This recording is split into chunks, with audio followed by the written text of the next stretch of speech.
Henry came to his senses and saw a beautiful girl named Estelle. She told me that they were married and that Henry almost died, but they saved him and made him a new body. A lot of cyber tricks were inserted into it, which made it stronger and faster. The only thing Estelle didn't have time to do was turn on the voice module. When she and her colleagues tried to do this, Aakon's mercenaries attacked the laboratory. Then he himself appeared. Aakon had telekinesis and could have easily killed Henry, but he didn't. While he was talking to him, Estelle helped her husband escape. They reached the escape pods, but only one remained, and Henry took Estelle with him. It turned out that the laboratory was located in the stratosphere above Moscow, so the capsule landed in the city. The parachute was opened too late and Henry and Estelle had a hard landing. His wife lost consciousness and was attacked by Aakon's men. He tried to fight them off using the capabilities of his new body, but the mercenaries were stronger. However, they did not expect that Henry would fall off the bridge from an electric shock from a shotgun.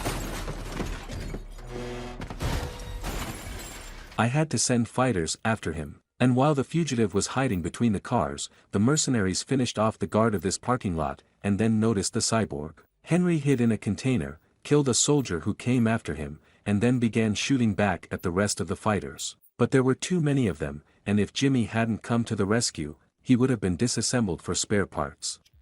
Henry didn't remember this crazy killer. He didn't remember anything at all, but Jimmy knew him and wanted to help.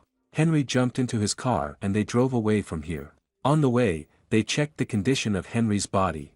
Jimmy asked to insert some wires into the connectors on his chest, and the device screen showed that the cyborg had at most 20 minutes to live, but Jimmy would help him. He'll take him to the lab. It seemed that Henry was lucky, but then the police stopped them and tried to kill them.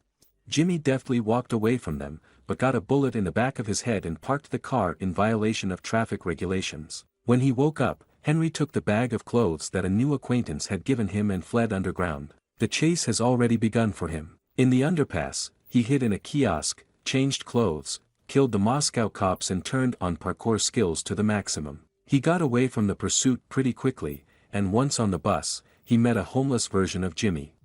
He looked like he had lived in Area 9 with aliens for several years. Jim pulled the tracker from the cyborg's hand, by which he was being tracked, and said that soon the mechanical parts of the body would begin to cut off. Homeless Jimmy gave him a phone with a geotag where there is a guy named Tricky Dimitri. Henry has to find him, rip out his heart and take the booster pump. This device is desperately needed by homeless Jimmy. After telling all this, he noticed a dude who looked like a disco ball and became interested in his outfit. But the disco ball wasn't going to talk about clothes. He took out a flamethrower and burned Jimmy.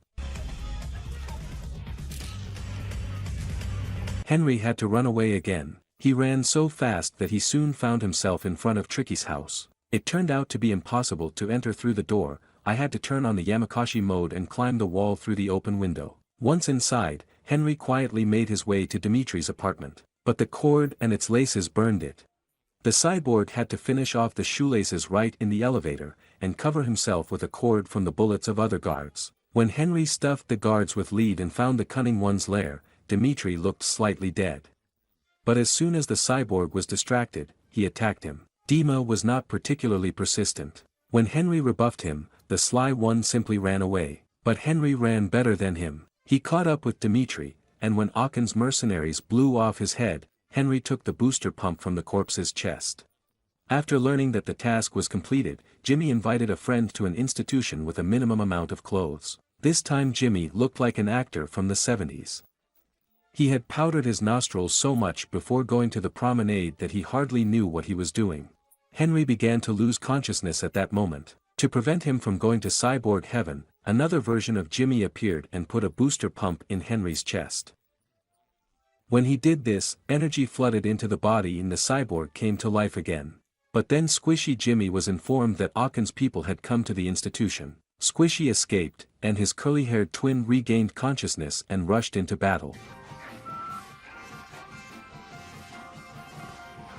Henry also managed to shoot, but he could not leave the club without adventures. He ended up in the room where Aakon was and fell into his telekinetic hands. But it just so happened that Henry flew out through the ventilation and fell into the underground parking lot. Jimmy was already here on a bike with a side trailer. Together with him, Henry finds out from one of the Aachen fighters where the convoy with Estelle is now. He takes the cyborg's wife to the villain's base. Jimmy takes his Russian friends, Henry, and catches up with this convoy. Cyborg smashes cars and their contents with a machine gun. Jimmy's girls help him, but soon they are cut out and Henry has to act alone. He gets to the main car, gets inside and kills the guards, and then frees Estelle. At this moment, Okan appears, uses the cyborg's head instead of a baseball sword, and then gives his body to his fighters to bury him in the forest. However, Jimmy is against pollution of nature, because there is a lot of plastic in Henry's body. Therefore, he kills the mercenaries and repairs the cyborg's body so that he can continue his journey to the laboratory. But not everything is so simple. After all, Henry was in Russia, and anything can happen here. For example, a tank will appear, smash Jimmy to atoms and finish off his girlfriend, and then chase a cyborg with a katana. However, a katana in the right hands can stop even a tank. After that, a helicopter with Aachen fighters appears in the air. Henry has to shoot them down during the landing. He tries to climb into the cabin, but he is thrown down. Jimmy sees that his cybernetic friend is safe and contacts him by phone. He throws him the coordinates of the next location, and Henry tries to steal a horse so as not to walk. Yes, only the horse drops it. Jimmy the sniper meets him in the forest and takes him to his secret lair. Then they see the guards who are trying to dishonor the girl, and Henry deals with them. Then they come to Jimmy's lab. And it turns out that those copies of him that Henry met with were grown artificially. And the real Jimmy is paralyzed and wears these replicas as costumes. He connects to one of them and controls it from a distance. Crippled Jimmy stood from behind the window. He created cyborg fighters for him, but when they were launched, a failure occurred, and the warriors turned out to be useless. As punishment, Okan broke Jimmy's back. Since then, he has only been using a wheelchair. Jimmy showed Henry the capabilities of his technology, showed him the remaining doubles. But then one of them noticed that Okan could see through the eyes of a cyborg. He tried to get rid of Henry, but he got free and fought back. At that moment, Aaken's mercenaries appeared, and Jimmy decided to team up with Henry. Their main task is to save the body of the scientist who controls all the doppelgangers. While Jimmy the chief was descending on the lifts to the first floor, his doppelgangers, along with Henry, were crushing Soldier Khan. They managed to steal the mercenaries' car and arrive at the villain's office. They were already waiting for them. A firefight began. Henry and Jimmy came out of it alive, but Jimmy wounded the main one. Realizing that he is no longer a tenant, Jimmy unlocks Henry's memory, and then dies. When he reaches Aaken's office, Henry finds out that he has been deceived all this time. Estelle had never been his wife. She's in league with the villain. With her help, Aachen found out what motivates cyborgs the most is love for his wife. Now he will use Estelle to create an army of obedient soldiers who will obey any order she gives. For them, she will be a spouse for whom they will do anything. He already has prototypes with more powerful boosters, and Aachen set one of them on Henry. He finished him off and took his booster. With him, he became stronger. Henry chased Aachen to the roof and then he had to fight with dozens of other cyborgs.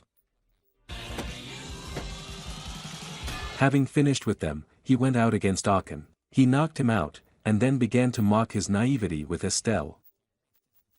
Henry remembered his father, who taught him to be a man, and cheered up. At that moment, he had a double dose of adrenaline in his body, which he found in the first aid kit and a new turbo booster. Against such a villain's telekinetic skills were useless. Henry finished him off, jumped into the helicopter in which Estelle tried to escape, and finished with her. Estelle wanted to shoot him, but hubby beat off the bullet with his hand and the pelvis ricocheted into her. Estelle fell out of a helicopter, and while her scream receded after the body, Henry was finally able to breathe calmly.